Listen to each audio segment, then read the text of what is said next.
My dad built a lot of stuff in his free time. If he wasn't watching fly fishing or reading Tom Clancy novels, he was carving something. He made tons of birdhouses. Not that he was into bird watching, but I think he really missed working and adding on to the home. If he couldn't afford the time to build onto our own house, he would have to settle with watching birds move into their little homes. We kept an old mattress in the bed of that ugly yellow truck, so we would drive it deep into the woods and then watch the birds fly into their houses while the sun set. Usually it was accompanied by venison jerky or a cold Coke, but not a lot of talking, which is how we both liked it.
We were happiest underneath the evergreens. We decided it was time to finally map out the hundreds of acres we lived on just to pass the time during the summer. He was only free in the evenings, so I would spend the day wasting time on dial-up internet and sketching, and then we would rush into the woods, pen and map in hand, before evening fell. Sometimes the aurora borealis would cast a cold green glow on the mountainside, and we would finish our route underneath a twilight sky. Sometimes I was lonely during those summer days, but there was comfort in the routine. A lot of teenagers aren't looking for the daily grind, though. There's nothing wrong with wanting to get out, to leave your childhood home. You wanted to progress, to make something of yourself. Yeah, you're right. That house. I'm sure it's the same as how I left it. Then why does it feel so different? I doubt you're the only adult to have looked back and asked that question.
even at my most distant, at the times when I detested him the most, he kept reaching out. For a year straight, he asked me every week when we were going camping. I thought he was just dense. Eventually, to shut him up, I agreed. We carried out the worn lawn chairs from the garage and set up a cinder block campfire at the site we'd always used behind the house. We walked down the mountain path, talking in the warm sunshine we only got a couple months of the year. Those 3 obsidian rocks shimmered alongside the shore, almost like sparklers pressed against a dark window. I'll never forget that wet stone on my feet, or how those massive mountains looked even bigger in the lake's reflection. I felt small, but grateful. As the sun set, my dad found something I hadn't seen for a long time. The tree where I'd made my first carving when I was 6. I hadn't even carved it. My dad had helped me, but I still called it my tree. Something about seeing my name there made me open up, and we talked about everything that night in that old camouflage tent. I told him how much I loved sketching and design, and how it would be a dream to study architecture in Seattle. I told him how I didn't get along with my friends much anymore, but that I didn't mind being alone. He told me he was there for me, and he joked that if all he had to do was write my name on a tree to finally get me to talk, he would have left me carved logs with novels on them in front of my room every morning. I don't know why it took me that long to realize it, but it was then I knew how much he had sacrificed for me.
On our property, there were old abandoned pieces of a shed and car long left unused. I used to ask him all the time who those people were that left all this junk, and I'm sure he got so tired of hearing it that he made up some elaborate stories how a brown bear ate them and haunted the woods afterwards. What's funny is I think it made those people seem more real, growing up thinking they were still hanging out like they couldn't say goodbye. I used to tell my friends how I could swear I saw spirits move near the water, and that always freaked them out. I guess it didn't bother me, because the way I saw it, they were normal people with old cars and sheds, just trying to figure out how to survive and be happy in the middle of nowhere. It was a cool thought that they didn't want to leave, but I was a weird kid. Well, you had good company since those ghosts like living in a place where they were brutally devoured.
stood nearby, unfazed, like nothing was wrong.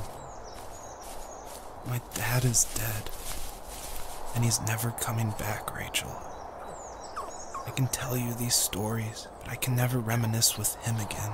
He can never hold a grandchild that we'll probably never be able to have. I can never talk to him again, and I'll never be able to say I'm sorry for everything.